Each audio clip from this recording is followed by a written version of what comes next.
Une fois que j'ai commencé dans le métier, j'ai découvert notamment le travail en équipe qui m'a un petit peu qui m'a accroché et qui m'a permis de continuer à creuser dans le métier et de découvrir surtout l'idée de partage avec les équipes et avec les enfants qui a fait que j'ai décidé de me former dans le domaine.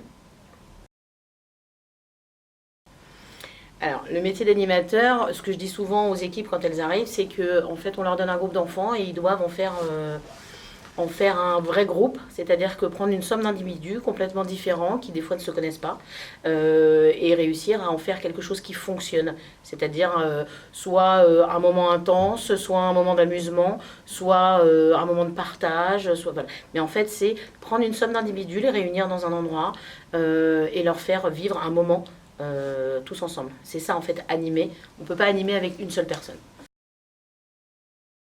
Donc c'est vraiment avoir envie de partager ce temps avec eux pour en faire quelque chose de magique et surtout d'inoubliable. En fait, je vais plutôt être, moi, dans l'objectif qu'ils vivent quelque chose. Peu importe, finalement, tous les apports et tout ce que ça va leur proposer. C'est que moi, je vais leur proposer des situations où ils vont vivre quelque chose.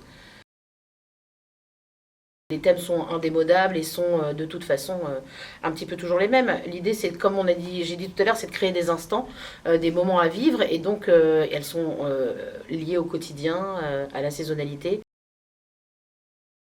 Je dirais que le meilleur conseil à leur donner aux animateurs, c'est que oui, c'est un métier, et j'insiste sur le fait que c'est un vrai métier, qui nécessite des qualités, une formation, des compétences, mais que malgré tout, quand ils sont en situation d'animation, ils doivent prendre autant de plaisir que les enfants.